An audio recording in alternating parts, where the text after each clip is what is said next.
وصحبه أجمعين ولا حول ولا قوة إلا بالله العلي العظيم ولا حول ولا قوة إلا بالله العلي العظيم ولا حول ولا قوة إلا بالله العلي العظيم. Tidak ada daya dan kekuatan kecuali dari Allah Al-Ali, Zat yang maha tinggi, Al-Azim, Zat yang maha agung. Allahumma inna nas'aluka al-huda wat-tuqa wal-afafa wal-ghina. Allahumma inna nas'aluka ilman nafi'a wa rizqan tayyiban wasi'a wa amalan mutaqabbala, amin ya rabbal alamin. Para dokter ma'asyiral muslimin rahiman wa rahimakumullah, biasanya kajian kita setiap Selasa keempat, namun pada hari ini kita ajukan sehari khusus, hari ini khusus pekan ini, yaitu di hari Senin. Tema yang akan kita bawakan masih melanjutkan tema pada pertemuan yang lalu. Judulnya populer tapi dhaif, populer tapi maudhu'. Jadi ini bagian yang kedua. Pada pertemuan yang lalu sudah kita bahas tentang syarat-syarat sebuah hadis dikatakan sahih, sehingga menjadi landasan, menjadi pedoman, menjadi dokumentasi. Syaratnya ada 5, sudah kita bahas. Ittisalus sanad, adlur ruwat, dobat ruwat, kemudian adamul illah, adamus syudzuz, sudah kita bahas. Kalau tidak memenuhi 5 syarat ini, misalnya hanya 4 saja, maka kategorinya dhaif, lemah, sehingga tidak bisa dijadikan landasan, sandaran, atau dalil. Terus apa hadis dhaif? Yaitu tadi, ketika tidak memenuhi 5 syarat, hanya 4 saja misalnya, jadi tidak memenuhi 5 syarat. Kemudian apa maudhu'? Sudah kita bahas. Maudhu' adalah hadis palsu. Maksudnya bagaimana? Maksudnya orang mengatakan ini hadis Nabi, padahal itu nggak pernah ada dari Nabi. Orang mengatakan Nabi bersabda begini, begini, dan begini, padahal Nabi tidak pernah menyatakan demikian.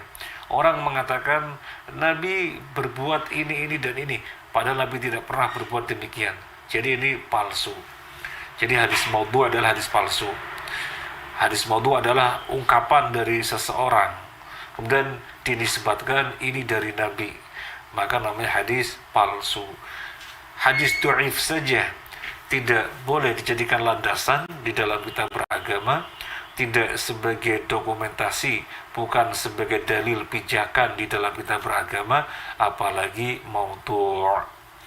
Pada pertemuan yang lalu sudah kita bawakan beberapa contoh hadis dhaif atau hadis maudhu', hadis lemah atau hadis palsu.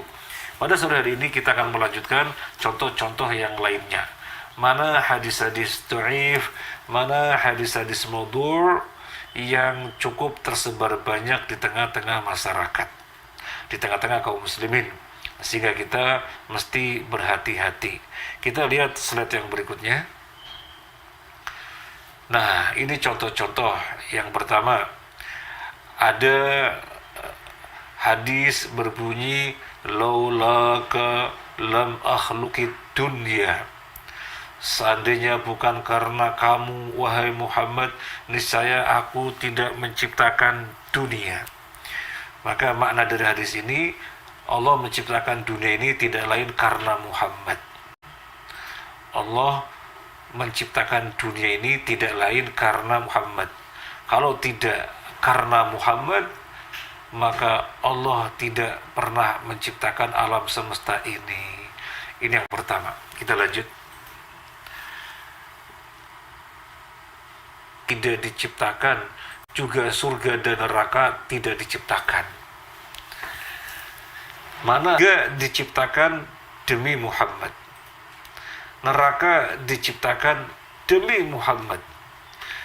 Intinya keseluruhan yang ada Allah adakan, keseluruhan alam semesta Allah ciptakan tidak lain karena Muhammad. Kalau bukan karena Muhammad, Allah tidak ciptakan semuanya itu.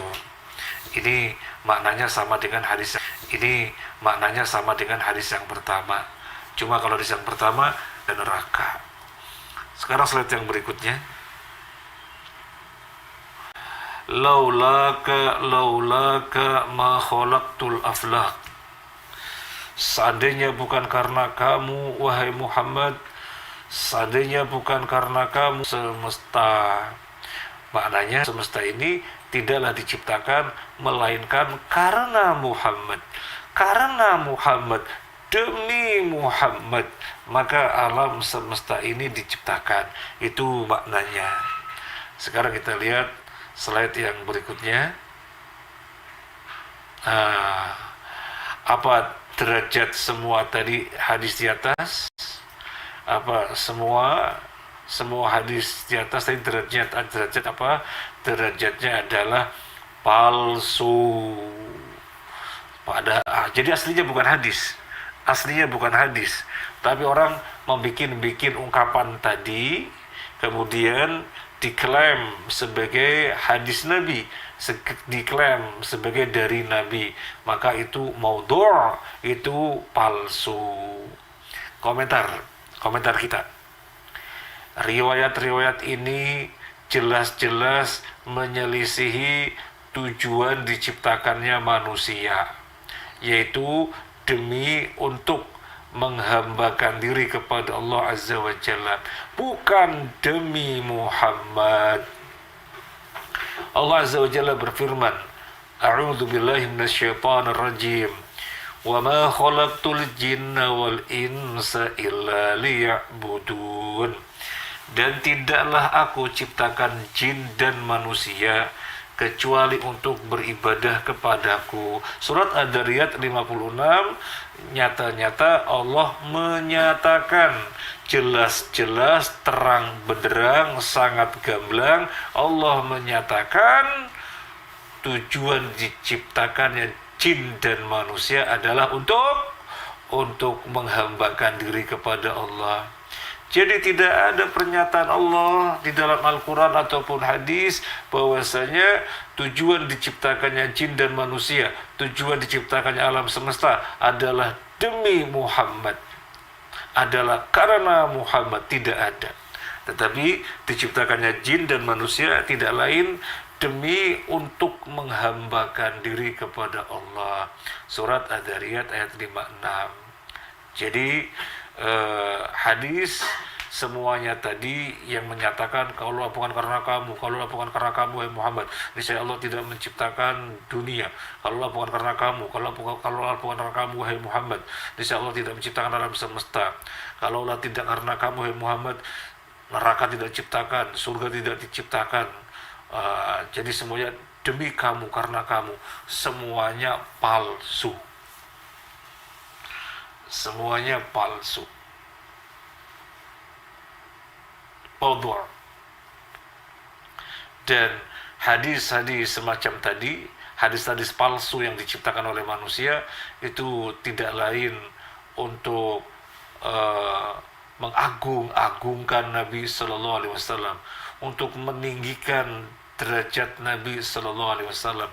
Tidak perlu diagung-agungkan, tidak perlu ditinggi-tinggikan derajat.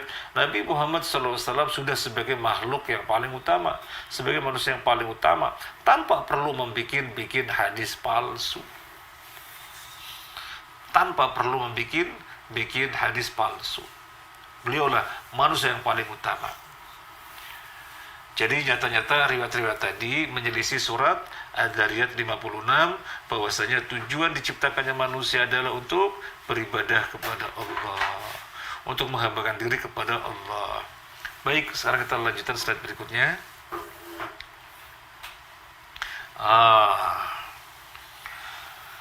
Ini ada hadis kira-kira palsu atau bukan ya. Coba kita bacakan. Hadisnya berbunyi apa? Lama iktarafat Adam al-khati'ah. Lama iktarafa Adam al-khati'ah qala ya Rabbi as'aluka bihaqqi Muhammadin lima ghafarta li. Faqala Allah ya Adam wa kaifa arafta Muhammadan wa lam akhluqhu. Qala ya Rabbi lamma khalaqtani biyadika wa nafakha fiyya min ruhika rafa'tu ra'si wa ra'aitu ala qawa'imil arsy maktuban la ilaha illallah Muhammadur Rasulullah fa'alimtu annaka lam tadif ila ismika illa ahabbul khalq ilaika. Faqala Allah saddaqta ya Adam innahu la habbul khalqi ilayya ud'uni bihaqqihi faqad ghafartu laka walaula Muhammad ma khalaqtuka. Coba kita lihat terjemahnya, slide yang berikutnya. Nah, kita lihat terjemahnya. Nah, ini terjemahnya. Agak kecil-kecil tulisannya ya. Semoga bisa dibaca. Tatkala Adam alaihi salam mengakui kesalahannya. Adam kan mengakui kesalahan karena apa? Karena memakan buah yang Allah nyatakan jangan sekali-kali mendekati buah ini, jangan sekali-kali makan buah ini, tapi Adam kemudian melanggarnya. Nah, ketika Adam mengakui kesalahannya, dia berkata, ya Tuhanku, aku memohon kepadamu dengan hak Muhammad agar engkau mengampuniku. Allah Azza wa Jalla berfirman, hai Adam, bagaimana kamu mengenal Muhammad padahal aku belum menciptakannya? Adam menjawab, ya Tuhanku, ketika engkau menciptakanku dengan tanganmu dan engkau tiup pada mulutku dari ruhmu, aku melihat di atas tiang-tiang arsy tertulis la ilaha illallah Muhammadur Rasulullah. Maka aku tahu bahwa engkau tidak akan mendampingkan pada namamu kecuali nama orang yang paling engkau cintai. Allah menjawab, kamu benar wahai Adam, sesungguhnya dia Muhammad adalah manusia yang paling aku cintai. Berdoalah kepadaku dengan haknya, niscaya aku mengampunimu. Seandainya bukan karena Muhammad, niscaya aku tidak menciptakanmu. Ini makna hadis tadi agak panjang. Apa derajat hadis ini? Derajat hadis palsu. Derajat hadis palsu. Jadi ketika di dalam hadis ini Allah bertanya kepada Nabi Adam, kok bisa kamu mengenal Muhammad? Kan aku belum menciptakannya. Jadi Nabi Adam berdoa, ya Allah, dengan hak Muhammad, dengan hak Muhammad ampunilah aku. Ya Allah, dengan hak Muhammad ampunilah aku. Kemudian Allah balik bertanya, kok kamu mengenal Muhammad padahal aku belum menciptakannya? Adam dan menjawab, ya Allah, ketika engkau menciptakan aku melihat di tiang-tiang arsmu tertulis nama Muhammad. Maka tidak mungkin engkau mendampingkan namamu dengan nama manusia, kecuali manusia itu pasti paling mulia. Jadi aku melihatnya ketika itu, ya Allah, maka ampunilah aku dengan hak Muhammad. Kemudian Allah menjawab, kamu benar wahai Adam, sesungguhnya Muhammad adalah manusia yang paling aku cintai. Berdoalah kepadaku dengan haknya, niscaya aku mengampunimu. Maka derajat hadis ini adalah palsu. Ini juga maknanya sama. Maknanya adalah ghulu kepada Nabi sallallahu alaihi wasallam, bersikap secara berlebih-lebihan kepada Nabi sallallahu alaihi wasallam sampai dibikinkan hadis palsu semacam ini. Waliyadu billah, waliyadu billah, waliyadu billah. Naudzubillah min dzalik. Jadi ini hadis cukup beredar, hadisnya adalah palsu. Kita lihat slide yang berikutnya.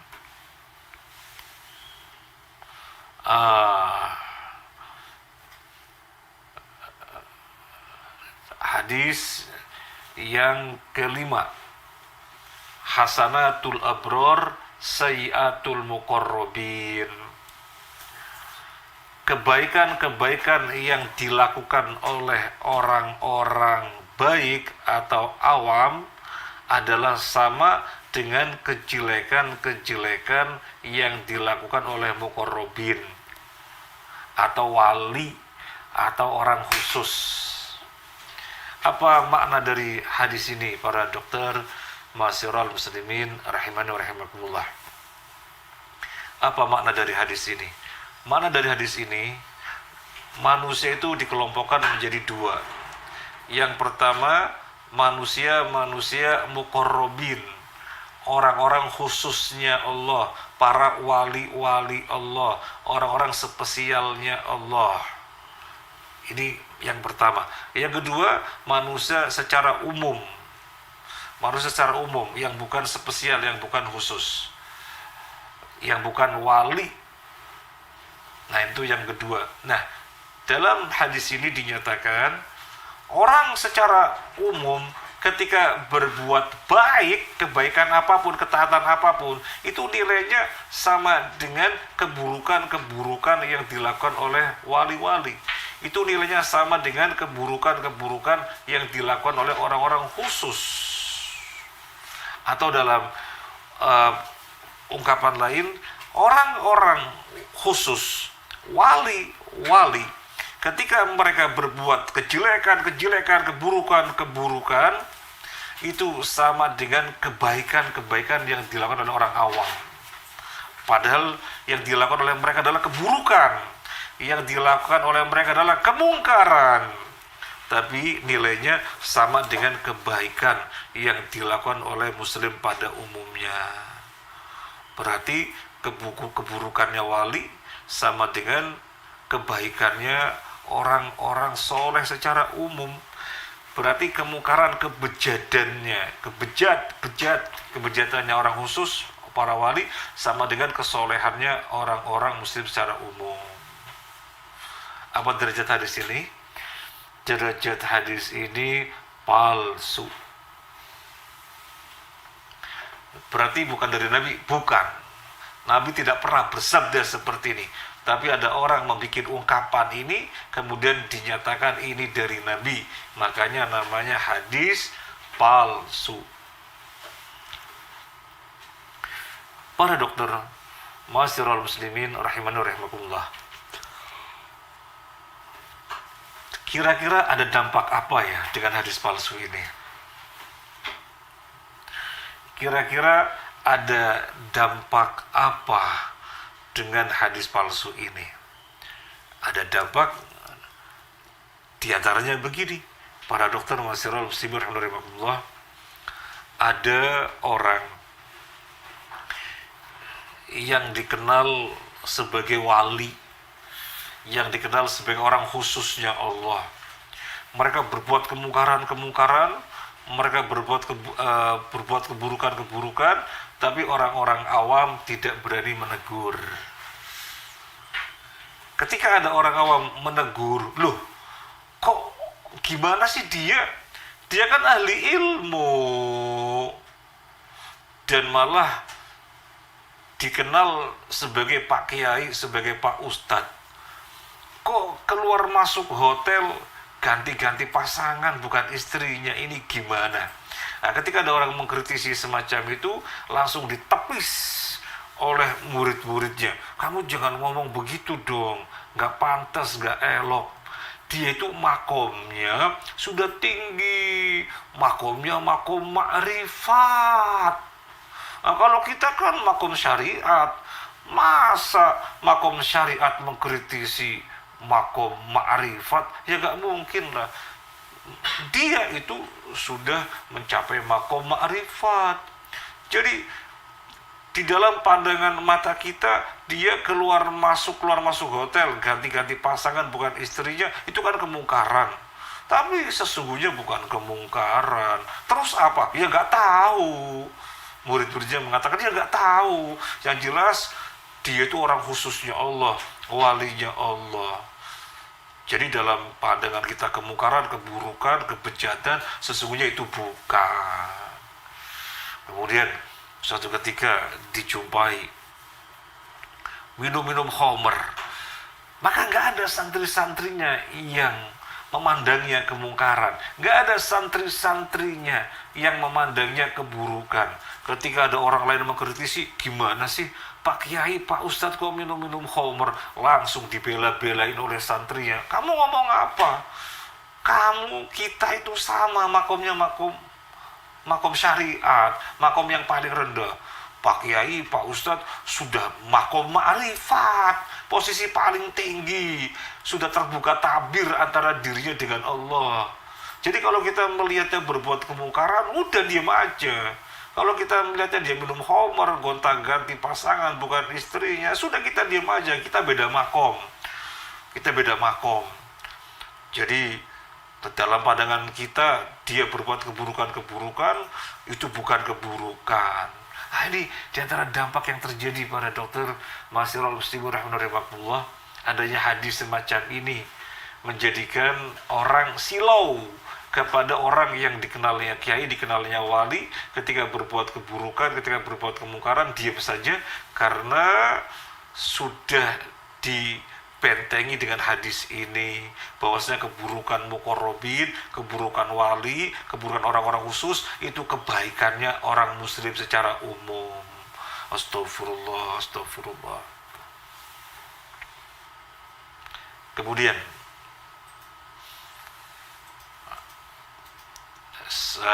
kita belum melanjutkan, masih sebelumnya saya mau memberikan contoh fenomena yang nyata.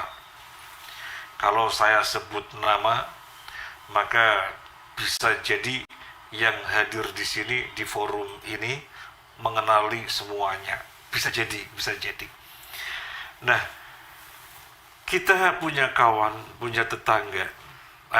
Kita punya kawan yang dia bertetangga dengan orang yang dikatakan wali ini. Yang kawan kita bertanya-tanya, terheran-heran, ini orang tidak pernah dijumpai keluar ke masjid sholat 5 waktu, termasuk Jumat pun tidak pernah. Iya, kalau posisinya safar, kalau posisinya bepergian, berarti kan sholat 5 waktu dan bepergiannya itu ketika safar ya di masjid mana, di luar negeri, di rumah, nggak pernah ke masjid sholat 5 waktu dan nggak pernah sholat Jumat. Kemudian kawan kita ini memberitahukan bahwasanya dia diberitakan dengan berita yang viral kalau hari Jumat sholatnya di Mekah, karena dia wali, dia orang khususnya Allah. Kalau hari Jumat tidak sholat di masjid sini, tapi langsung ke Mekah. Keberadaannya di rumah, tetapi sholatnya langsung ke Mekah. Kita nggak nyambung. Diceritain seperti itu nggak nyambung. Kawan kita juga bertanya-tanya, kok bisa ya orang dikenal wali, dielu-elukan sedemikian rupa, dipuja-puja, disanjung-sanjung, kemana-mana datang, disambut dengan ratusan orang, mungkin nyampe 1.000-2.000 disambut. Padahal perilakunya demikian.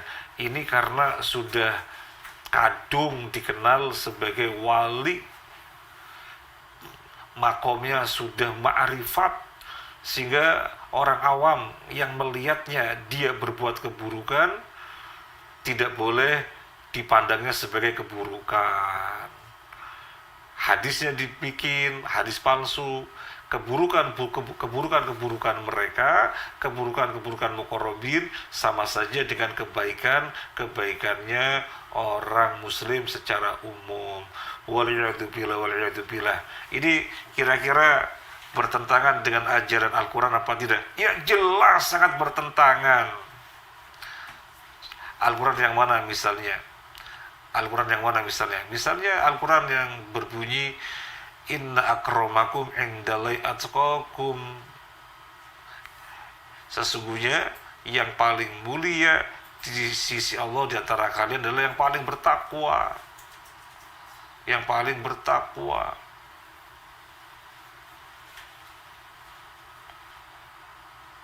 Jadi itu yang paling mulia. Sekarang yang paling mulia siapa? Nabi sallallahu alaihi wasallam. Apakah Nabi tidak ibadah-ibadah? Apakah Nabi berbuat kemungkaran-kemungkaran? Tidak. Perbuatan-perbuatan Nabi adalah bentuk-bentuk ketakwaan. Sholat 5 waktu berjamaah, kemudian qiyamul lail sampai kakinya bengkak, dan seterusnya. Loh kok bisa mengklasifikasikan kaum muslimin ada tingkatan-tingkatan tertentu? Kemudian yang tingkatan paling tinggi, tingkatan syariat, seandainya berbuat kemungkaran, kejelekan, jangan dikritisi karena makomnya berbeda. Wah, itu jadi tameng, makomnya berbeda. Nah, pemahaman semacam itu para dokter Masyiral Muslimin rahimakumullah bisa jadi terlahir karena hadis palsu ini, atau hadis palsu ini turut memperkuat pemahaman yang rusak seperti itu. Hadisnya apa? Maudhu', hadisnya palsu. Hadisnya palsu. Sampai terjadi, mohon maaf para dokter Masyiral Muslimin rahimakumullah, mohon maaf, adanya pelecehan seksual oleh sebagian orang yang dikenal orang yang luar biasa begitu ya, orang luar biasa kesolehannya, mungkin karena pimpinan pesantren, mungkin karena dikenal orang yang hebat begitu. Santrinya tidak berani berontak. Santrinya tidak berani berontak. Cukup pengasuhnya mengatakan ini untuk mensucikan rahim, padahal zina. Ia gak berani berontak. Kemudian ada pelecehan-pelecehan yang lainnya, gak berani protes. Itu bisa jadi dampak dari, itu bisa jadi pemahaman dari dampak hadis yang dibuat ini. Allah alam, yang jelas semacam itu terjadi. Malah sampai berapa anak, berapa belas terjadi pelecehan. Ya diam-diam saja, terbongkarnya kan karena suatu bimasyiatillah terbongkar akhirnya. Dan sudah berjalan sekian lama. Jadi takzim, pemuliaan yang berlebih-lebihan, takzim kepada pengasuhnya, kepada sesepuhnya yang berlebih-lebihan, sehingga mereka berbuat tindak kejahiliahan, mereka berbuat perkara yang tidak senonoh, ya diam-diam saja, meneng-meneng baik, tidak berani protes atau apa, nanti bisa dikatakan kualat atau apa dalam istilah mereka. Lah ini bahaya sekali dampak hadis palsu ini. Hasanatul abror, sayyiatul muqarrabin. Kebaikan-kebaikan yang dilakukan oleh orang awam sama saja nilainya dengan keburukan-keburukan, kejelekan-kejelekan yang dilakukan oleh muqarrabin. Semoga kita terhindar dari yang demikian. Di dalam Islam nggak ada bedanya muslim yang satu dengan muslim yang lainnya. Kok bisa diketahui ini makomnya makom biasa, makom umum, ini lebih tinggi, kalau ini syariat. Yang mengetahui tingkatan-tingkatan kesolehan itu siapa? Yang mengetahui tingkatan-tingkatan kesolehan itu hanya Allah Azza wa Jalla. Loh kok orang bisa mengelompokkan, mengkategorikan ini sudah jadi wali, ini belum, ini orang biasa. Dari mana semacam itu? Akhirnya orang yang dikatakan sudah derajatnya wali berbuat kemungkaran, gak ada yang berani berbicara, semuanya diam. Cukup dengan pemahaman beda makom, gak usah mengkritisi. Allahu Akbar, perkara berat. Jadi ini hadis palsu para dokter Masirul Muslimin rahimahullah. Sekarang kita lihat yang berikutnya. Ihya'u abawai an-nabi hatta amanna bihi. Ayah dan ibu Nabi Sallallahu Alaihi Wasallam dihidupkan kembali sehingga keduanya beriman kepada beliau. Ihya'u abawai an-nabi hatta amanna bihi. Ayah dan ibu Nabi Sallallahu Alaihi Wasallam dihidupkan kembali sehingga keduanya beriman kepada beliau. Apa derajat di sini? Palsu. Nggak pernah ada dari Nabi hadis seperti ini. Jadi derajat hadis ini palsu. Hadis yang sahih bagaimana? Para dokter Masirul Muslimin rahimani wa rahimakumullah. Hadis yang sahih bagaimana? Hadis yang sahih tentang ayah Nabi. Ini tentang ayah Nabi. Ada seseorang datang kepada Nabi Sallallahu Alaihi Wasallam. Tapi mohon maaf, saya belum mencantumkan di sini ya. Saya belum mencantumkan hadisnya di sini. Ini hadis yang sahih. Ada seseorang datang kepada Nabi Sallallahu Alaihi Wasallam dan dia bertanya, "Ya Rasulullah, di mana ayahku?" Orang ini bertanya kepada Nabi, "Ya Rasulullah, di mana keberadaan ayahku?" Nabi menjawab, "Ayahmu di neraka." Maka orang ini berpaling sedih karena Nabi memberitahukannya ayahnya di neraka. Orang ini berpaling sedih. Ketika orang ini berpaling sedih, Nabi memanggil, kemudian Nabi katakan kepada dia, "Ayahku dan ayahmu di neraka." Ayahku dan ayahmu di neraka. Ini hadis dari Imam Muslim. Ayahku dan ayahmu di neraka. Jadi Nabi memberitahukan ayahnya berada di neraka. Yang berarti ayah Nabi Sallallahu Alaihi Wasallam wafat tidak sebagai muslim, tapi wafat sebagai kafir. Ini hadis yang sahih. Kemudian tentang ibu Nabi. Tentang ibu Nabi. Nabi Sallallahu Alaihi Wasallam meminta izin kepada Allah Azza wa Jalla untuk memohonkan ampunan bagi ibunya. Saya ulangi lagi. Nabi Sallallahu Alaihi Wasallam meminta izin kepada Allah untuk memohonkan ampun bagi ibunya, dan Allah Azza wa Jalla tidak mengizinkannya. Allah Azza wa Jalla hanya mengizinkan untuk menziarahi kuburnya. Untuk mendoakan ampunan tidak. Maka seorang sahabat yang meriwayatkan hadis ini melihat Nabi nangis sangat sedih. Karena tidak boleh memohonkan ampun bagi ibunya. Hanya diperbolehkan menziarahi kuburnya. Maka turun ayat, "Maka lin nabi ay yastaghfira lil musyrikin walau kanu uli qurba min ba'di ma tabayyana lahum annahum ashabul jahim." Ini surat At-Taubah, menjelang akhir-akhir itu ya.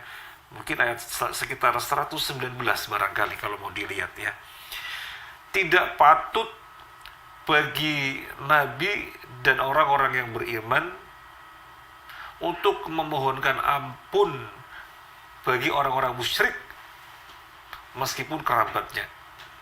Maka lin nabi walladzina amanu ay yastaghfiru lil musyrikin walau kan uli kurba. Gak patut, gak pantas bagi Nabi dan orang-orang mukmin untuk mendoakan orang-orang musyrik meskipun kerabatnya. Maka ini ayat tentang tidak diizinkannya Nabi untuk memohonkan ampun bagi ibunya.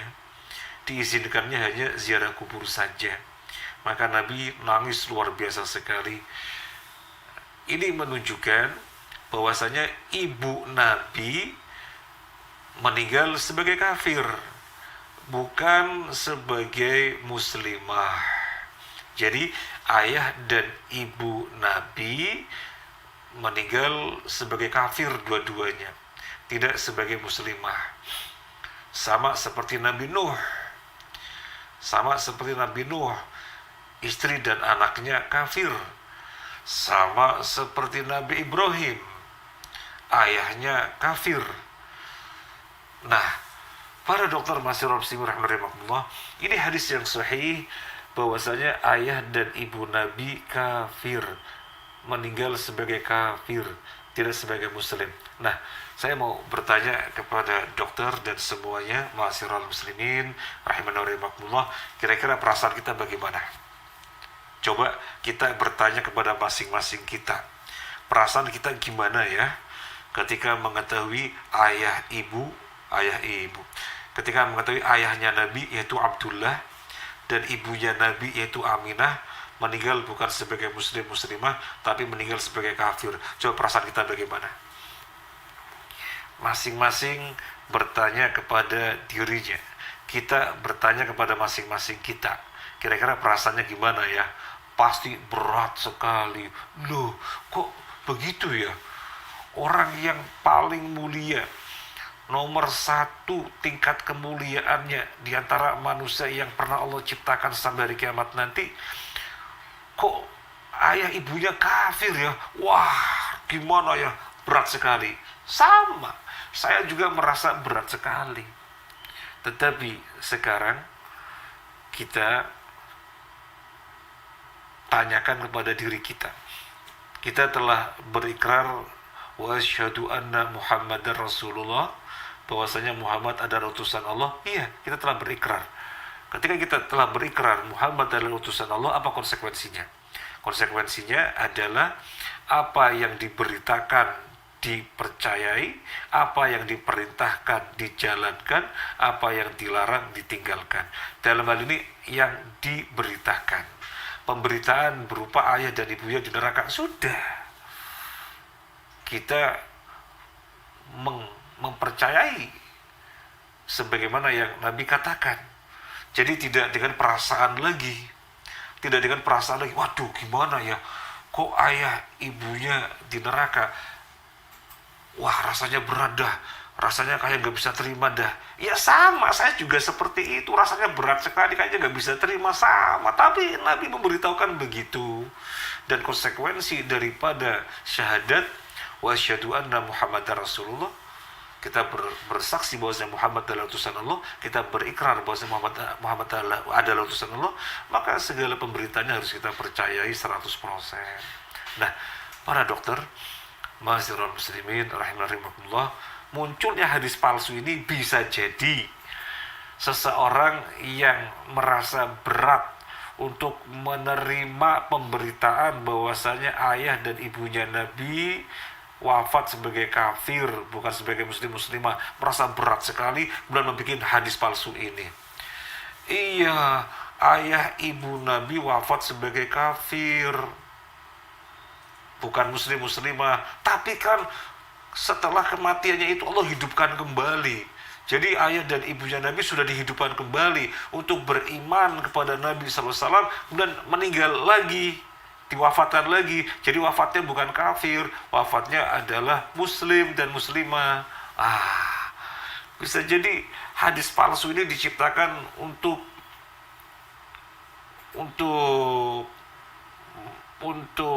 mengobati perasaan yang gundah gulana. Masa sih ayah dan ibu Nabi kafir? Kenyataannya Nabi memberitahukan begitu. Akhirnya gimana nih keluar dari gundah gulana ini? Mungkin Saya juga mengatakan mungkin, kan tidak tahu motivasi menciptakan hadis palsu ini apa, kan kita nggak tahu. Tapi kita mungkin munculnya hadis palsu ini karena untuk keluar dari kegundahan. Iya, ayah ibu Nabi kafir, tapi kan sudah dihidupkan kembali oleh Allah setelah kematiannya untuk beriman kepada Nabi. Setelah itu diwafatkan kembali, berarti wafatnya bukan kafir, muslimah. Setelah dihidupkan kembali kemudian beriman. Ketahuilah hadis ini palsu. Dan para dokter masyarakat muslimin rahimahullah, ketika kita sampaikan hadis tadi, tentang ayahnya Nabi, tentang ibunya Nabi, cuma nggak saya cantuman hadisnya di sini, kelewatan. Hadis tersebut menyatakan ayah dan ibu Nabi kafir. Kita sampaikan di beberapa tempat, mereka juga pada bengong dan bingung. Lu. Akhirnya pada bantah, nggak terima. Sampai mohon maaf, sampai kita disesatkan gara-gara mengatakan ayah dan ibu Nabi kafir, disesatkan. Kita membacakan hadis sebagaimana yang Nabi sampaikan. Terus salahnya kita apa? Kok disesatkan? Justru yang tidak percaya kepada hadis sahih itu yang dipertanyakan. Yang memberitahukan ayah dan ibunya kafir siapa? Ya Nabi sendiri. Memang berat perasaan kita, sama berat, tetapi ini konsekuensi syahadat. Harus mempercayai beritanya. Sama kita mempercayai pemberitaan dari Nabi sallallahu alaihi wasallam bahwasanya istrinya Nabi Nuh dan anaknya Nabi Nuh adalah kafir, sebagaimana kita mempercayai pemberitaan dalam Al-Quran dan dalam hadis bahwasanya ayahnya Nabi Ibrahim adalah kafir. Sama saja kita mempercayai pemberitaan yang ada dalam Al-Quran dan hadis bahwasanya istrinya Fir'aun yaitu Asiyah adalah muslimah. Itu pemberitaan dari sumber yang sahih, maka cukup diimani, jangan mengedepankan perasaan yang akhirnya menolak pemberitaan yang sahih itu. Maka sekali lagi, hadis yang kita bacakan ini, yaitu hadis palsu nomor 6, bisa jadi dimunculkan karena beratnya perasaan, tidak terima untuk diberitahu ayah dan ibunya Nabi kafir. Bisa jadi begitu, Allahu a'lam. Sekarang yang berikutnya,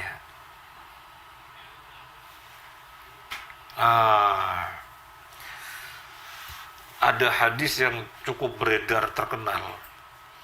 Mungkin sebagian dokter juga mengetahuinya. Sebagian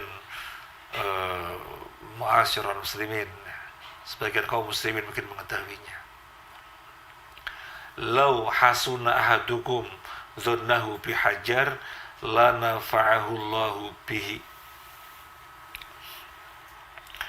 Jika seseorang di antara kalian berprasangka baik terhadap sebuah batu, niscaya Allah menjadikannya bermanfaat baginya. Saya ulangi lagi. Jika seseorang di antara kalian berprasangka baik, husnudzon, terhadap sebuah batu, niscaya Allah akan menjadikan batu tersebut bermanfaat baginya. Apa derajat hadis ini? Palsu.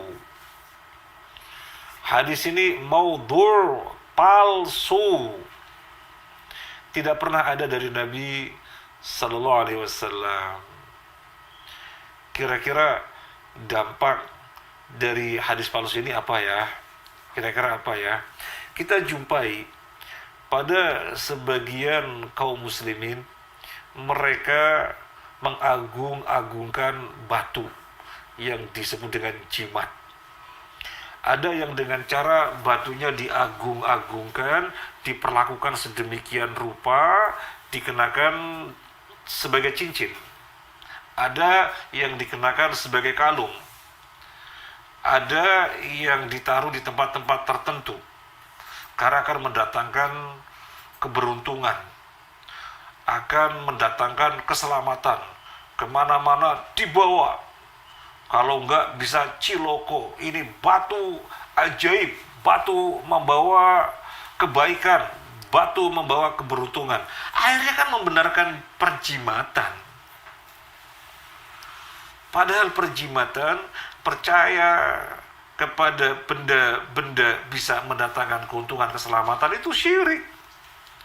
Nabi Shallallahu Alaihi Wasallam bersabda, Inna ruqa wat tamimata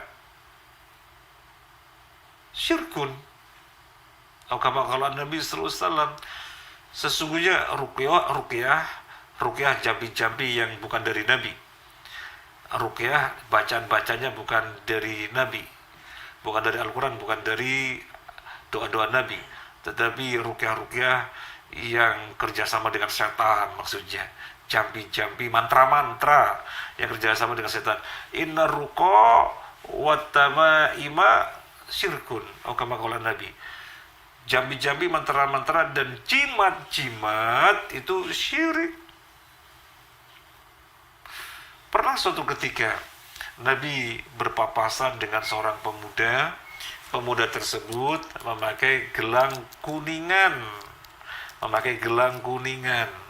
atau gelang besi. Nabi bertanya, apa itu? Ini untuk keselamatan ya Rasulullah, untuk melindungi aku, kurang lebih begitu ya bahasa kita. Ini untuk keselamatan, untuk melindungi aku ya Rasulullah. Maka Nabi mengatakan, lepas.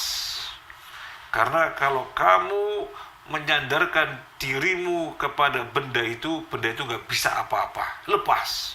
Benda itu hanya akan menjadikan kamu hina. Karena kemanfaatan, keselamatan, keberuntungan urusan Allah. Ada apa diserahkan pada jimat? Dalam hal ini adalah gelang. Dan yang lainnya dengan batu-batu yang dikatakan jimat itu dikeramatkan sedemikian rupa. Nah, kemudian muncul hadis ini, ya semakin menguatkan mereka yang jimat-jimatan. Jika seseorang di antara kalian berhusnudzon, berprasangka baik kepada sebuah batu, niscaya Allah akan menjadikan batu tersebut bermanfaat baginya. Ya, dimunculkannya hadis ini, yaitu hadis palsu, dimunculkannya hadis ini akan menguatkan orang yang jimat-jimatan, berjimat ria. Mereka merasa mendapatkan pedoman. Loh, ternyata ada hadisnya kok. Padahal hadisnya palsu.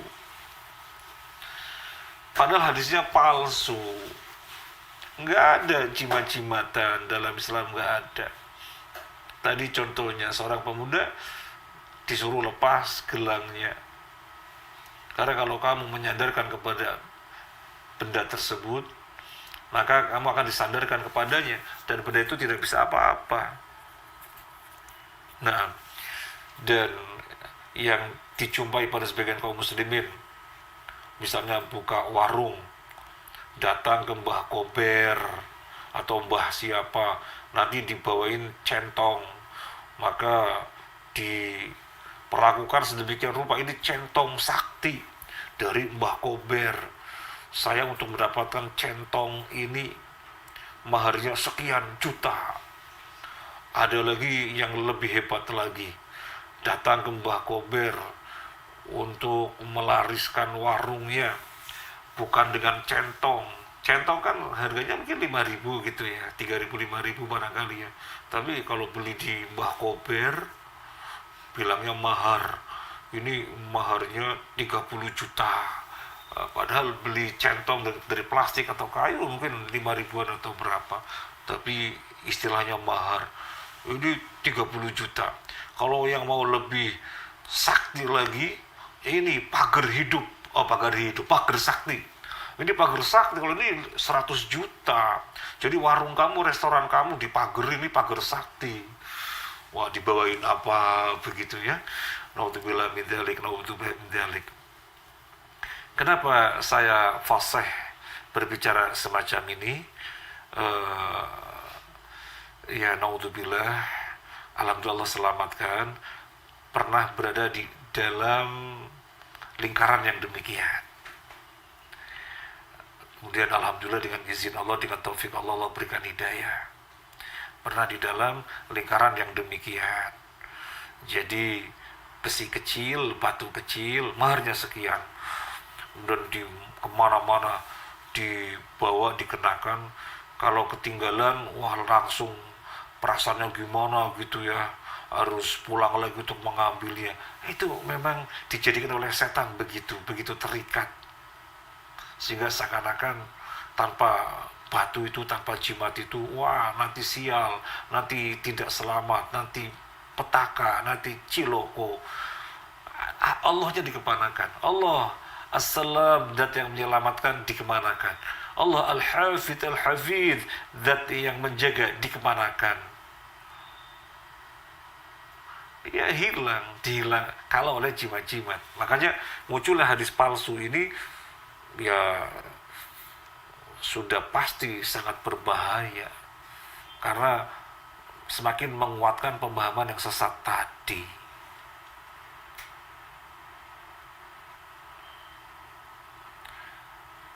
Saya boleh cerita pada Dr. Nasirul Muslim rahimahullah. Suatu ketika saya masuk rumah makan, masuk warung, kemudian saya nengok ke atas. Di atas pintu ada kertas yang tulisannya tulisan Arab, dilaminating, dipasang di atas pintu. Saya bertanya kepada penjualnya yang ternyata pemiliknya sekaligus, "Pak, Bu, ini apa?" Ada suami istri. "Wah, itu untuk perlindungan Ustadz." Ya, jadi saya dipanggil Ustadz, mungkin karena memakai kopiah gitu ya. "Ya, itu untuk perlindungan, untuk keselamatan Ustadz." Maka kita dakwai sebisanya, kita jelaskan dalil-dalilnya. Akhirnya keduanya paham. "Berarti itu nggak betul Ustadz." "Ya nggak betul. Bagaimana Bapak Ibu menyandarkan lancarnya dagang kepada tulisan semacam itu? Coba Bapak Ibu baca tulisannya apa? Bisa dibaca nggak?" Tulisannya itu nggak tahu itu tulisan apa. Wong huruf-huruf dipotong-potong, ada dikasih lingkaran, ada dikasih apa-apa gitu. Ini apa ini? Ini nggak jelas. Gambar kepala macan, ada tulisan-tulisan Arab, apa itu? Akhirnya bapak ibu penjual yang pemilik warung ini bilang, "Ustadz, kalau begitu tolong dilepas Ustadz." "Ya baik, tak lepas." Jadi saya naik tak lepas, brek tak lepas. "Bapak Ibu bakar ya." "Ustadz aja yang bakar." Saya bakar juga di situ. Dia pinjam koreknya, tak bakar. Kemudian jujur, Bapak Ibu itu akhirnya bilang begini, "Pak Ustadz, di pojok rumah saya, di pojok rumah kami juga kami tanemin rambut Pak Ustadz." "Loh, rambut dari mana?" Mohon maaf saya sebutkan kotanya ya. "Wah, rambut dari Banten Pak Ustadz. Ya ini lebih mahal lagi maharnya." "Jadi nggak boleh ya Pak Ustadz ya?" "Itu syirik." Karena sudah kita jelaskan tadi ya, dan paham, itu syirik. "Tolong Pak Ustadz, Pak Ustadz ambil juga, bakar juga." Akhirnya kita beri pemahaman. Kenapa Bapak Ibu tidak membakar? Bapak Ibu saja, Bapak Ibu tak ajari ya, baca ta'awuz, a'udzubillahi minasyaitonirrajim, kemudian baca la haula wala quwata illa billahil aliyil azim. Udah bakar sendiri. Kenapa mesti takut? Itu kekuatan setan. Kalah sama la haula wala quwata illa billah, kalah. Jadi beredar di mana-mana orang yang berjimat-jimatan seperti itu. Lah, kok muncul hadis semacam ini, hadis palsu? Ya bukan memerangi, malah mendukung kesyirikan orang untuk terus berjimat-jimatan, asal suudzon kepada batu. Lah, batu apa fungsinya? Batu secara ilmiah apa kaitannya dengan mendatangkan rizki? Batu secara ilmiah apa kaitannya orang bisa kebal, bisa terbang? Gak ada kaitannya. Tetapi kan nyata jadi laris, tadi kan nyata jadi kebal, tadi kan nyata jadi bisa terbang. Berarti itu sudah ada unsur setan yang masuk. Jadi dia menghambakan diri kepada setan. Itu yang sesungguhnya. Dan setan ketika sudah berhasil mengelabui kaum muslimin, dia akan menunjukkan bukti-bukti bahwasanya ini adalah suatu kebenaran. Itu tipu dayanya. Sehingga orang yang sudah terperangkap oleh setan akan semakin jauh disesatkan.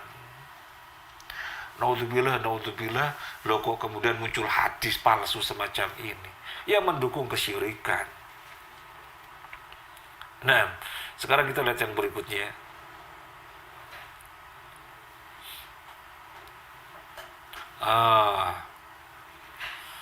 Ada hadis yang berbunyi,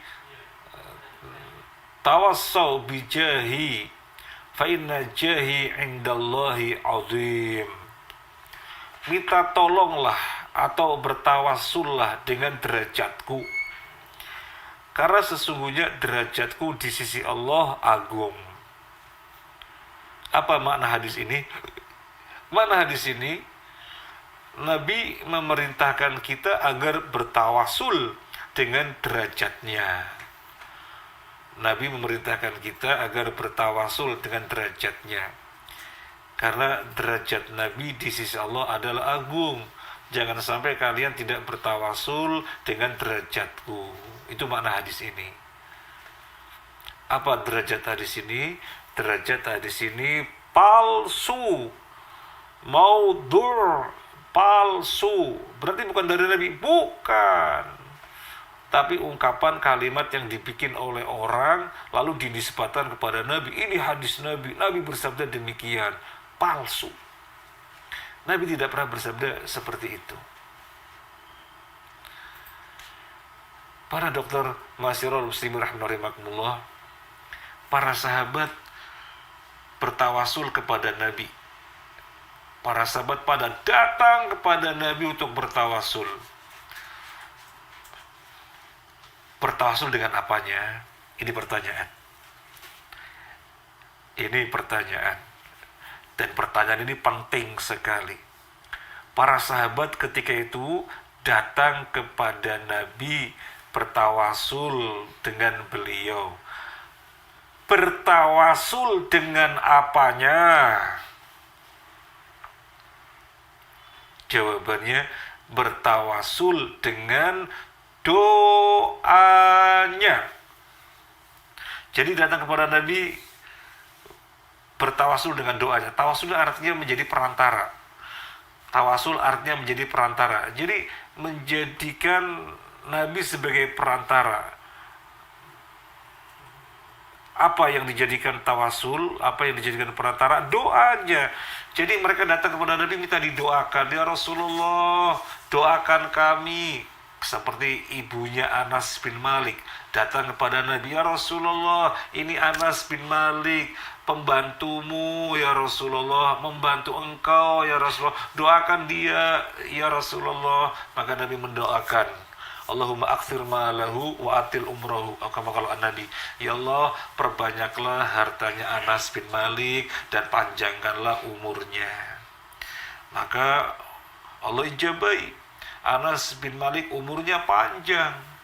Nabi ketika wafat, Anas bin Malik masih hidup sekitar 90 tahun kemudian, sampai mendapati zamannya Khalifah Umar bin Abdul Aziz, dan hartanya banyak.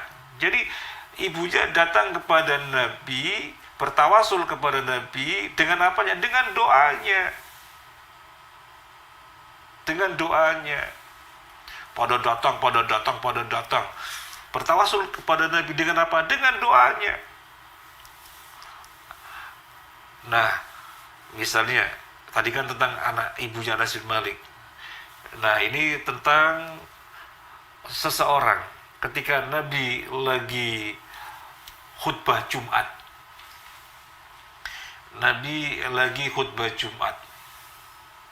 Ada orang datang dan langsung mengatakan, ya Rasulullah,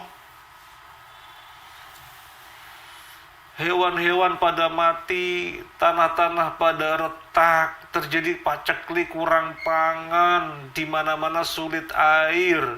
Berdoalah ya Rasulullah agar Allah menurunkan hujan. Maka Nabi langsung berdoa ketika lagi khutbah Jumat itu, dan seketika itu pula langsung mendung dan langsung turun hujan. Maka selama kurang lebih 1 pekan gak pernah terlihat matahari, hujan terus. Kemudian di hari Jumat lagi pekan depannya, Nabi lagi khutbah, datang orang dari pintu yang sama. Apakah ini orang yang sama dengan orang yang pertama atau orang yang lain? Yang jelas datang di pekan yang berikutnya, dia memohon kepada Nabi pas lagi tengah-tengah khutbah. Ya Rasulullah, ini hujan terus menerus sudah 1 pekan, gak pernah kelihatan matahari, sehingga binatang-binatang pada mati karena kebanjiran. Kemudian tanaman-tanaman yang hidup juga ada pada mati karena kebanjiran. Berdoalah kepada Allah agar Allah menghentikan hujan ya Rasulullah. Maka kemudian Nabi berdoa, dan sejak saat itu matahari terlihat. Sebelumnya 1 pekan tidak pernah terlihat. Jadi bertawasul kepada Nabi apanya? Doanya. Bertawasul kepada Nabi dengan doanya, doa beliau. Nah, ketika Nabi sudah wafat, ketika Nabi Shallallahu Alaihi Wasallam sudah wafat, waktu itu khalifahnya Umar bin Khattab radhiyallahu an. Umar bin Khattab datang kepada Abbas radhiyallahu an. Siapa Abbas radhiyallahu an? Siapa? Pamannya Nabi. Apa kata Umar bin Khattab? Wahai Abbas, dahulu ketika Nabi masih hidup, kami bertawasul kepada beliau, memohon didoakan hujan, dan Allah pun memberikan hujan. Sekarang saya datang kepadamu wahai Abbas, berdoalah kepada Allah agar Allah menurunkan hujan. Pertanyaannya para dokter, Ma'asyiral muslimin rahimakumullah, pertanyaannya, mana yang lebih mulia, Nabi Sallallahu Alaihi Wasallam atau Abbas pamannya? Mana yang lebih mulia? Semuanya pasti menjawab Nabi Sallallahu Alaihi Wasallam lebih mulia daripada Abbas pamannya. Pertanyaannya lagi, kenapa Umar bin Khattab datangnya kepada Abbas, tidak kepada Nabi Sallallahu Alaihi Wasallam? Padahal Nabi orang yang paling mulia, beliau Nabi.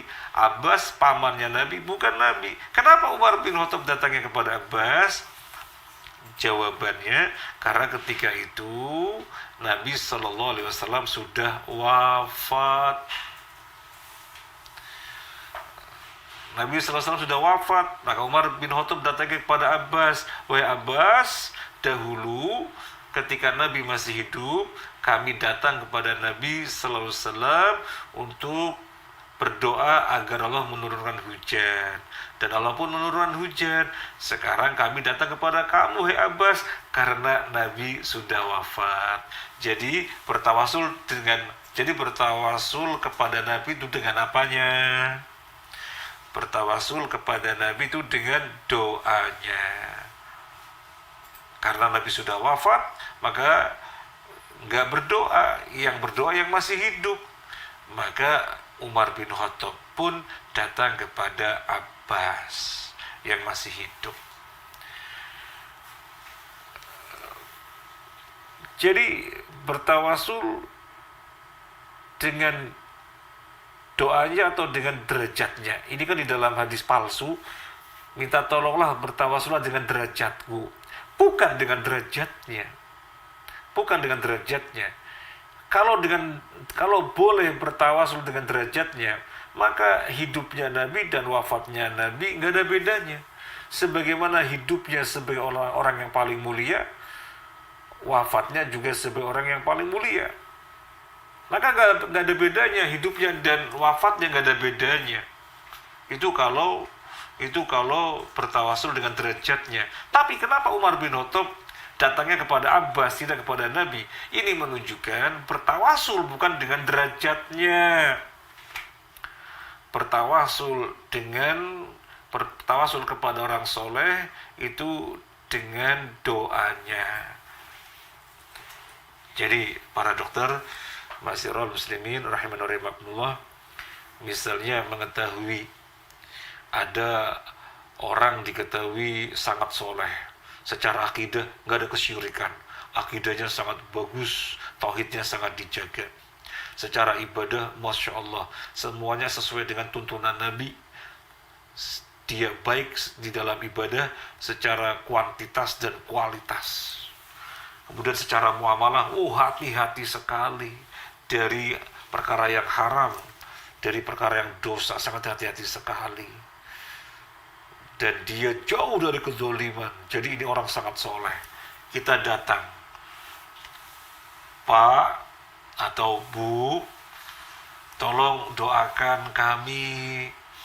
Kami lagi merintis bisnis ini. Kami lagi menyekolahkan anak-anak di sini dan di sini. Tolong doakan kami. Maka Bapak Ibu yang dikenal soleha itu mendoakan. Ini namanya tawasul dengan doanya. Nah, misalnya Allah ijabai, sehingga yang kita meminta didoakan terwujud. Tentang anak-anak yang lagi pendidikan yang kita meminta didoakan terwujud. Suatu ketika Bapak Ibu yang dikenal soleh-soleha meninggal dunia. Pertanyaannya, apa kita datang ke kuburannya? Apa kita datang ke kuburannya bertawasul dengan dia? Ya tidak. Karena bertawasul tidak dengan derajat. Bertawasul itu dengan doanya. Jadi nggak bisa kita mengatakan begini, dulu waktu bapak dan ibu yang soleh-soleha masih hidup, kita ke sana bertawasul minta didoakan. Sekarang sudah meninggal dunia, yuk kita ke makamnya bertawasul di makamnya. Yuk, nggak bisa. Karena bertawasul dengan doanya, bukan dengan derajatnya. Hadis yang sedang kita bahas, minta tolonglah bertawasullah kalian dengan derajatku, karena sesungguhnya derajatku di sisi Allah agung. Ini hadisnya hadis palsu. Jadi berhati-hati para dokter muslim rahimahullah, adanya solawat-solawat yang dibikin-bikin oleh orang-orang yang mengandung kesyirikan. Hati-hati. Kalau kita mau bersolawat, dipastikan yang Nabi ajarkan saja lebih utama. Allahumma salli ala Muhammad wa ala ali Muhammad kama shallaita ala Ibrahim wa ala ali Ibrahim innaka Hamidum Majid. Allahumma barik ala Muhammad wa ala ali Muhammad kama barakta ala Ibrahim wa ala ali Ibrahim innaka Hamidum Majid. Ini diantara redaksi yang dari Nabi, dan yang lain-lainnya yang diajaran dari Nabi itu yang paling utama. Atau kita mungkin yang pengennya pendek, intinya adalah bersolawat sallallahu alaihi wasallam. Allahumma salli alaihi, Allahumma salli ala Muhammad. Nah, itu sudah bersolawat. Nah, ada solawat yang dibikin-bikin oleh orang. Kalau maknanya tidak ada hulu, tidak ada berlebih-lebihan, tidak ada kesyirikan, tidak mengapa. Tapi beberapa solawat bikinan ciptaan orang, itu ada hulu, ada kesyirikan. Contoh, Salatullah, salamullah, ala toha Rasulillah. Salatullah, salamullah, ala Yasin Habibillah. Redaksi-redaksi ini nggak ada masalah. Jadi memohon solawat untuk Rasulillah, memohon solawat keselamatan, maksudnya bersolawat untuk Habibillah, nggak ada makna kesyirikan. Cuma yang bermasalah menyebut Nabi dengan Yasin, menyebut Nabi dengan Toha, itu hadisnya dhaif sekali, nggak bisa dijadikan sandaran. Nabi punya nama Muhammad, Nabi punya nama Ahmad, Nabi punya nama Al-Mahi, Nabi punya nama Al-Hashir, Nabi punya nama Al-Aqib. Ini hadisnya sahih. Muhammad, Ahmad, Al-Mahi, Al-Hashir, Al-Aqib. Adapun Nabi dikatakan punya nama Toha, punya nama Yasin, maka hadisnya dhaif sekali, sehingga nggak bisa dijadikan dalil. Jadi sisi nama tidak benar, tetapi sisi kandungan ini sholawat tidak ada kesyirikan, tidak ada masalah. Tapi yang berikutnya, para dokter masyarakat muslimin rahimahullah, kita lihat kelanjutannya. Tawassalna bi bismillah wa bil hadi rasulillah wa kulli mujahidin lillah bi ahlil badri ya Allah. Nah, di situ bermasalah. Kalau tawassalna bi bismillah, kita bertawasul dengan nama Allah, gak ada masalah. Kita diperintahkan bertawasul kepada Allah. Walillahil asmaul husna fad'uhu biha. Allah memiliki al-asmaul husna, panggillah nama-nama itu. Jadi diperintahkan bertawasul dengan nama-nama Allah, nggak ada masalah. Tawassalna bi bismillah, kita bertawasul dengan nama Allah, nggak ada masalah, diperintahkan. Yang berikutnya, wabil hadi rasulillah, bertawasul dengan al-hadi Rasulullah, nggak boleh. Nabi sudah wafat, sudah dicontohkan oleh Umar bin Khattab. Ketika masih hidup, para sahabat termasuk Umar bin Khattab datang kepada Nabi minta didoakan. Ketika Nabi sudah wafat, gak ada yang datang ke makam Nabi minta didoakan, gak ada. Bertawasul itu dengan doanya, bukan dengan jahnya, bukan dengan derajatnya. Maka ini bertawasul kepada Nabi, wabil hadi rasulillah, itu keliru. Bertawasul kepada Nabi sementara Nabi sudah wafat. Harus digarisbawahi, bertawasul itu dengan apa? Bertawasul itu dengan doanya, bukan dengan derajatnya. Yang berikutnya lagi, wa kulli mujahidin lillah bi ahlil badri ya Allah. Bertawasul kepada para mujahidin, yaitu ahli Badar, ahli dalam perang Badar. Wa kulli mujahidin lillah bi ahlil badri ya Allah. Bertawasul dengan para mujahid, orang-orang yang berperang dalam perang Badar. Ya nggak boleh, mereka sudah pada wafat, kemudian ditawasuli. Sekali lagi, dan ini yang sekian kalinya, bertawasul itu dengan doanya, bukan dengan jahnya, bukan dengan derajatnya. Hadis yang sedang kita baca, kita bahas, minta tolonglah bertawasulah dengan derajatku, karena sesungguhnya derajatku di sisi Allah agung. Hadisnya palsu. Ada juga sholawat yang lainnya yang maknanya berlebih-lebihan sehingga merupakan kesyirikan atau pembuka kesyirikan. Allahumma salli wa sallim salaman taman ala sayyidina Muhammadin. Itu nggak ada masalah. Sampai situ nggak ada masalah. Allahumma salli wa sallim salaman taman ala sayyidina Muhammadin. Yang berikutnya, alladzi tanhalu bihil uqadu, alladzi yang tanhalu akan terurai, bihi dengannya, al uqadu ikatan-ikatan, keruwetan-keruwetan. Jadi dengan Muhammad, keruwetan-keruwetan hidup akan tersolusikan. Alladzi tanhalu bil uqadu wa tanfariju bihil qurabu, wa tanfariju dan akan terlapangkan bihi dengannya, dengan Muhammad, al qurabu kesulitan-kesulitan hidup.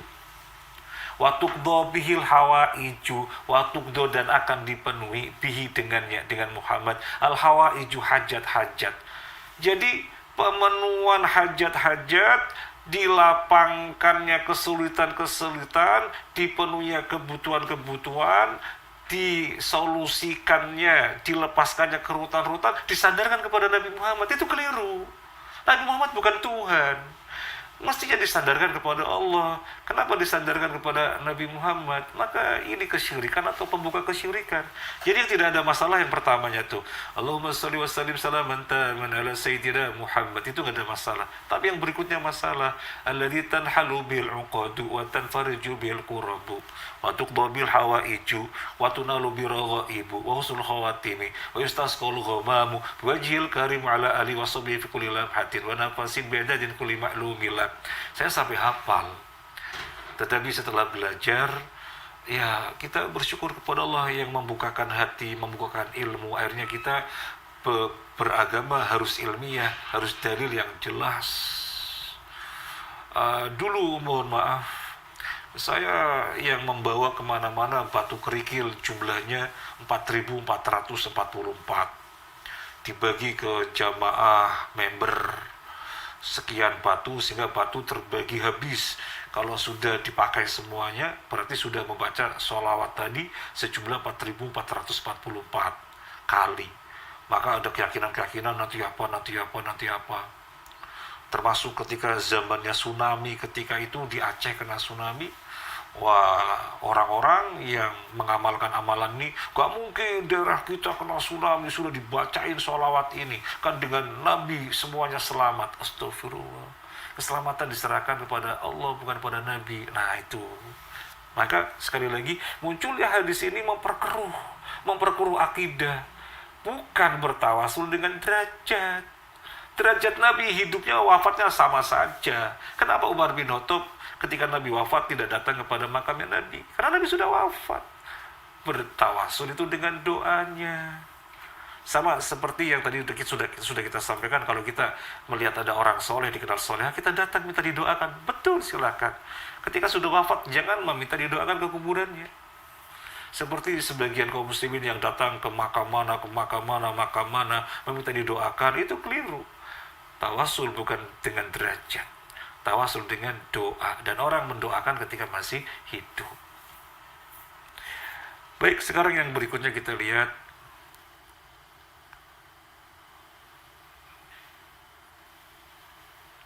yang ke-9.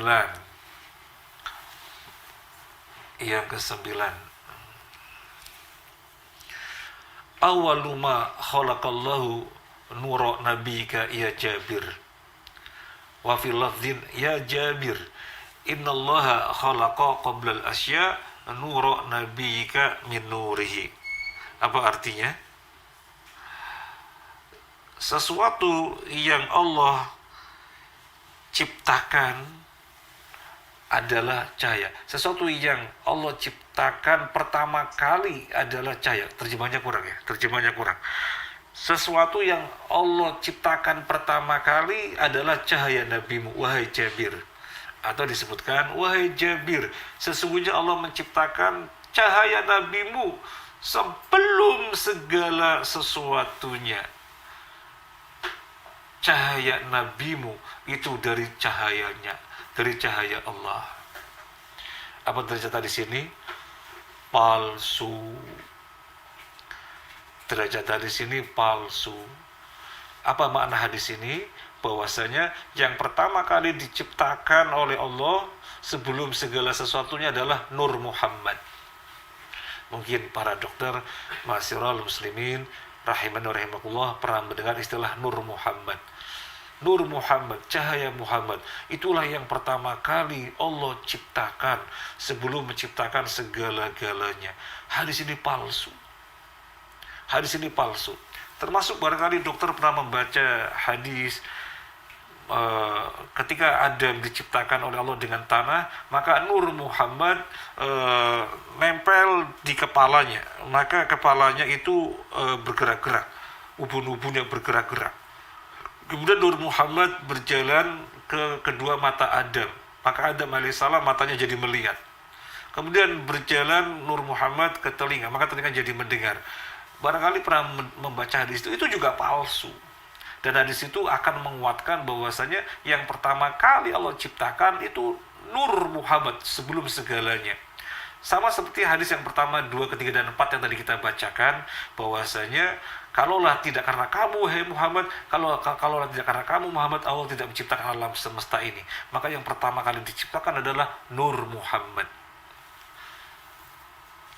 Hadis ini palsu. Hadis yang sahih bagaimana? Yang pertama kali Allah ciptakan itu apa? Di antara makhluk Allah, yang pertama kali Allah ciptakan apa? Ini hadis yang sahih. Hadisnya dari Abdullah ibnu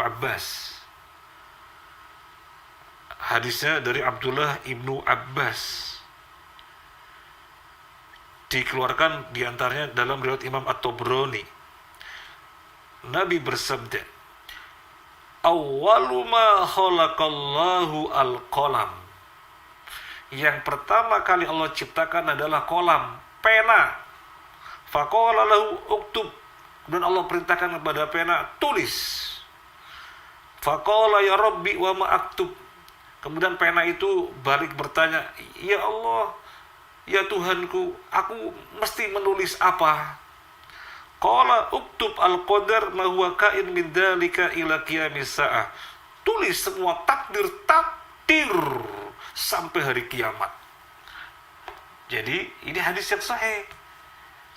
Yang pertama kali Allah ciptakan adalah kolam, dan kita beragama sandarannya hadis sahih, bukan hadis palsu. Muncullah hadis palsu semacam ini hanya akan menguatkan akidah yang keliru, yang akhirnya mengagung-agungkan Nabi Shallallahu Alaihi Wasallam sampai kelewatan batas, memuliakannya sampai pada bentuk mengagungkannya, mengkultuskannya. Ini hadis palsu semacam ini akan menguatkan yang demikian. Para dokter, Mas Rahimahullah, mungkin kita sampaikan sampai 9 dulu Gi. Kalau misalnya mau kita bahas, ya masih banyak hadis-hadis yang gentayangan, kata-katanya mungkin ini ya, hadis-hadis yang tersebar, bukan gentayangan, hadis-hadis yang tersebar di tengah-tengah kaum muslimin pada hadis yang palsu, termasuk yang sudah pernah kita sampaikan ketika bulan Sya'ban, banyak hadis-hadis palsu yang tersebar. Jadi hati-hati, beragama harus ilmiah. Sandaran dalam kita beragama adalah hadis sahih. Hadis dhaif saja nggak boleh, apalagi hadis palsu. Ini saja yang bisa kita sampaikan. Jazakumullah khairan, semoga bermanfaat. Mohon maaf atas hal-hal kurang berkenan. Saya kembalikan kepada Master of Ceremony. Moga dokter. Sama-sama.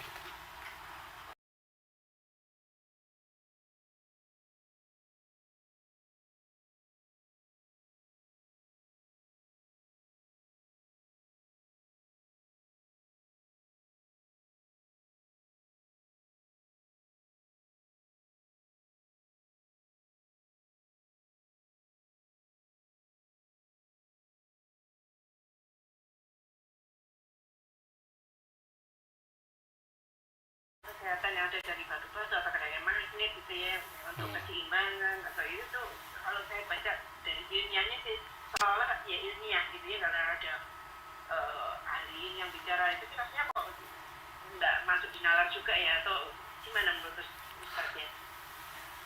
Yang lebih bisa menjawab justru dokter. Ada dokter ahlinya. Saya nggak tahu. Jadi ada gelang yang namanya gelang kesehatan. Kalau gelang ini dipakai, katanya berpengaruh kepada aliran darah semakin lancar dan seterusnya, sehingga itu ilmiah. Sehingga itu ilmiah. Kalau memang benar begitu ya berarti ilmiah. Kalau memang benar begitu berarti ilmiah, nggak ada masalah. Seperti misalnya pada kulit ada gatel-gatel, kita mandi di belerang gitu ya, batu belerang, karena secara ilmiah batu belerang mengandung unsur yang bisa mengobati gatel, kan begitu. Nah, ketika yang dimaksud gelang kesehatan itu juga ada mengandung unsur yang nyata-nyata ilmiah berpengaruh kepada aliran darah misalnya atau yang lainnya, ya berarti benar, bukan syirik. Tetapi khawatirnya, tadi yang disampaikan dokter, khawatirnya apa benar itu ilmiah gitu ya. Kalau memang diragukan ya jangan ya. Jadi kita lebih selamat berhati-hati. Khawatirnya itu, mohon maaf saya nggak tahu istilahnya, khawatirnya diilmiahkan padahal aslinya tidak ya, khawatirnya begitu. Kalau memang demikian berarti syirik ya. Karena tidak ada kaitannya secara kausalitas, sebab akibat nggak nyambung, nggak ada. Seperti yang tadi kita sampaikan, apa kaitannya batu yang dikeramatkan yang disebut jimat dengan kesaktian, dengan keselamatan, dengan penglarisan. Ya kalau iklan agar laris, nyambung secara kausalitas, ada keterkaitan sebab akibat. Kalau kemudian share dengan video tentang produk, ya itu nyambung secara kausalitas, ada keterkaitan sebab dan akibat. Tapi batu, batu kemudian dikatakan bisa sakti, badannya bisa kebal, bisa terbang, bisa laris, bisa untuk kesugihan. Nggak nyambung belas, itu sudah jelas kesyirikan. Kalau batu yang ditanyakan, saya nggak bisa jawab, Allah alam. Ya, berarti kuncinya itu kalau ragu-ragu nggak usah dipakai gitu. Iya, kalau ragu-ragu Kalau jangan. nggak jelas, Kalau ya, nggih. itu kok nggak nyambung, ya nyambungnya di mana jadi nggak dipakai gitu ya. Iya, dokter. Iya, iya.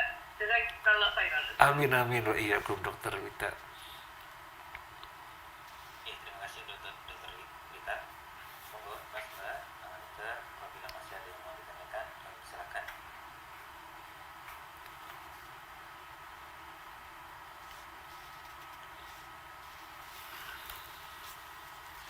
Ya, alhamdulillah Ustaz, kajiannya cukup menarik untuk yang kita bahas hari ini Ustaz. Alhamdulillah, terima kasih Ustaz.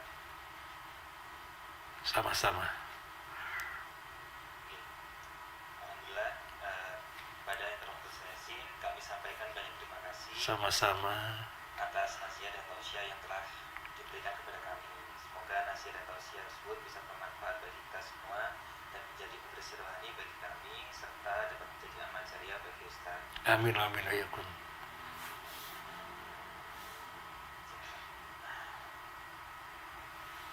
Acara demi acara telah kita lalui. Ini sampailah kita pada sisi terakhir yaitu menyebutkan doa. Namun sebelum itu izinkan kami selaku pembawa acara mohon maaf sebesar-besarnya bila mana ada kata dan sikap yang kurang berkenan di hati para hadirin dan hadirat sekalian. Untuk Ustaz untuk kajian pada hari ini. Baik para dokter, mahasiswa muslim rahimakumullah.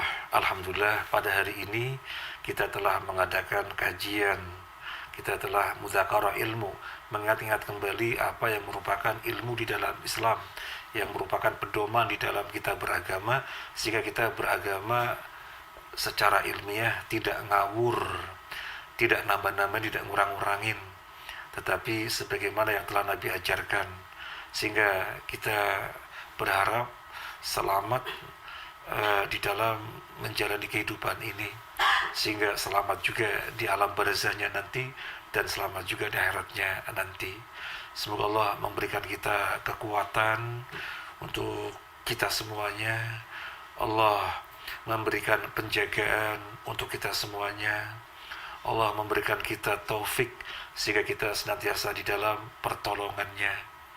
Rabbana hab lana min azwajina wa dhurriyyatina qurrata a'yun waj'alna lil muttaqina imama ya hayyu ya qayyum bi rahmatika nastaghitsu aslih lana sya'nana kullah wa la takilna ila anfusina tarfata 'ain Allahumma inna nas'aluka bi annaka antallah alladzi la ilaha illa anta al-ahad as-samad alladzi lam yalid wa lam yulad wa lam yakul lahu kufuwan ahad an tuyassirana wa tuwaffiqana rabbana atina fid dunya hasanah wa fil akhirati hasanah wa qina adzabannar wa sallallahu ala muhammadin wa ala alihi washabihi ajma'in walhamdulillahirabbil alamin. Terima kasih para dokter semuanya, ma'asyiral muslimin rahiman wa rahimakumullah.